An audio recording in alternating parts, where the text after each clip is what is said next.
Words of peace from a passionate advocate for peace and one of the very first supporters of Peace One Day. He's a broadcaster and communication expert who has held senior positions in the United Nations around the world. For over 25 years, he has managed crisis communications and the global media in conflict areas and during highly charged political negotiations. His work involved communicating the broad range of UN activities to the general public and the media, from UN headquarters in New York and Geneva, as well as from conflict zones, including Afghanistan, Iraq, Libya, and Syria. In a moment, he's going to give us some words of peace, but before he does, let's look at his journey with Peace One Day and celebrate his tremendous support over the years. Ladies and gentlemen, Ahmad Fawzi. Ahmad Fawzi has been there for Peace One Day every step of the way. When I first reached out to the United Nations in 1998, he was there in London to launch Peace One Day at the Globe Theatre. He was there to make crucial connections as we built the case to persuade UN member states to adopt a binding resolution establishing the 21st of September as the International Day of Peace, a day of global ceasefire and non-violence. Ahmad was there opening doors when we needed to illustrate how a day of peace could make a difference in Afghanistan. He was there in the Democratic Republic of Congo when we needed to take ACON in. He has been supporting all of our digital experiences. Peace One Day and I will always be forever grateful to the veteran UN communicator and my good friend, Ahmad Fawzi.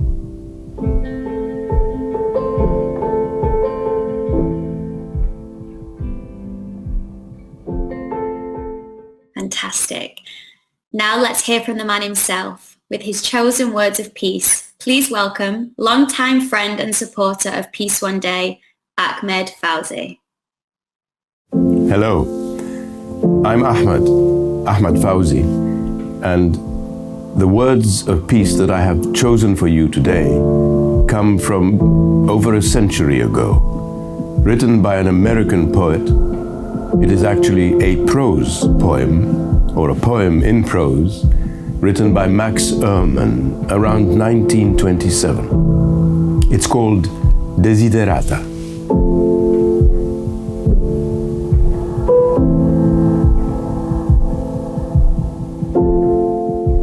Go placidly amid the noise and the haste, and remember what peace there may be in silence. As far as possible, without surrender, be on good terms with all persons. Speak your truth quietly and clearly, and listen to others, even to the dull and the ignorant. They too have their story. Avoid loud and aggressive persons. They are vexatious to the spirit. If you compare yourself with others, you may become vain or bitter, for always there will be greater and lesser persons than yourself. Enjoy your achievements as well as your plans. Keep interested in your own career. It is a real possession in the changing fortunes of time. Exercise caution in your business affairs, for the world is full of trickery. But let this not blind you to what virtue there is. Many persons strive for high ideals, and everywhere the world is full of heroism. Be yourself. Especially do not feign affection, neither be cynical about love. For in the face of all aridity and disenchantment, it is as perennial as the grass. Take kindly the counsel of the years, gracefully surrendering the things of youth. Nurture strength of spirit to shield you in sudden misfortune. But do not distress yourself with dark imaginings. Many fears are born of fatigue and loneliness. Beyond a wholesome discipline, be gentle with yourself. You are a child of the universe. No less than the trees and the stars, you have a right to be here. And whether or not it is clear to you, no doubt the universe is unfolding as it should. Therefore, be at peace with God, whatever you conceive him or her to be, and whatever your labors and aspirations, in the noisy confusion of life, keep peace in your soul. With all its sham, drudgery, and broken dreams, it is still a beautiful world. Be cheerful. Strive to be happy.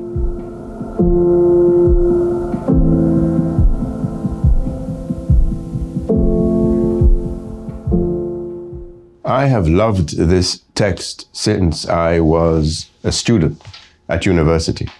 I had it hanging on my wall in my room at home. I loved referring to it every now and then. They are words of wisdom that cover every aspect of life and apply to every generation since they were written in the 1920s by Max Ehrmann. It is a wonderful tour d'horizon of our feelings and our emotions and our dreams. Be cheerful. With all its sham and drudgery and broken dreams, it's still a beautiful world. As we say, Mother Nature has given us such beauty. Let us enjoy it, appreciate it, and preserve it.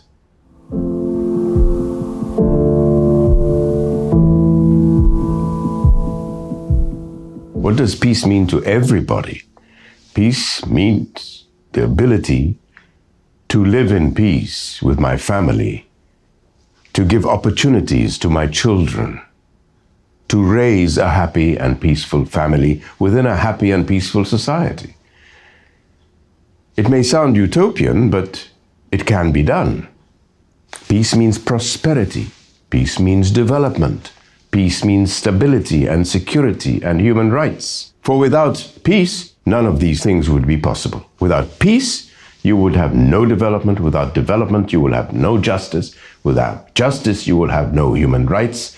Respect for human rights and rule of law, they are all interconnected. That's what peace means to me. Peace means the ability to see my children playing in a playground, happy, to hear their happy laughter. That's peace. There are people who are fortunate enough to live in peaceful societies. But there are others. I have to mention Afghanistan. Look what's happening in that country today. For over 3 decades, this population has suffered from the lack of peace. We have tried again and again and again for decades. Unfortunately, extremism has prevailed once again. I'm not going to predict what will happen in that country. But there are many other examples of regions that are not living in peace. So we should be grateful, those of us who live in countries that are at peace with themselves and with their neighbors.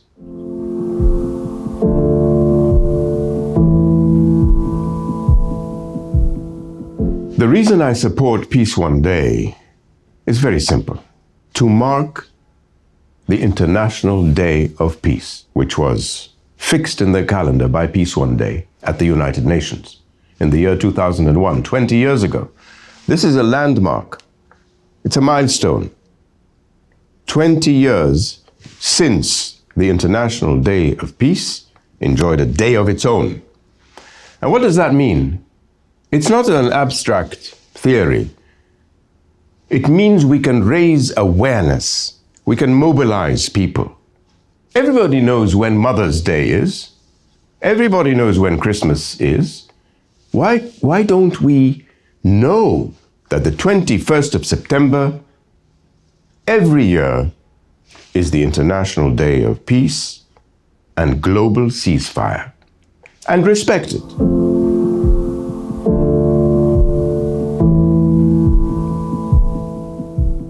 I think it's important that we come together as one in many ways, not just to celebrate peace, to mark peace, and to mark the importance of peace in society, but in every human endeavor. They say no man is an island. We need each other, and we can achieve more when we come together as one. And in fact, Kofi Annan, when he was Secretary General of the United Nations during his tenure, created a one UN concept. One UN. Because when we go into a country, when the United Nations sends its, not just peacekeepers, but agencies and funds and programs, the UNICEFs of this world, UNDP, WHO, WFP, there are about 40 of them. They go in to help a society develop, to build peace and prosperity. There are many agencies, but they all come under one umbrella. They are all members of the family of the United Nations. They come together as one. And so society and the general public see what the United Nations is. It's not just the Security Council. It's not just the political machinery of the UN, which can be very cumbersome and slow sometimes, but it's all those development agencies that help a population develop. Coming together as one doesn't mean erasing the individuality of people. On the contrary, individualism is important, but diversity is even more important. That is why we must welcome refugees who are fleeing persecution, but who are talented and strong and smart, and they provide diversity in a society.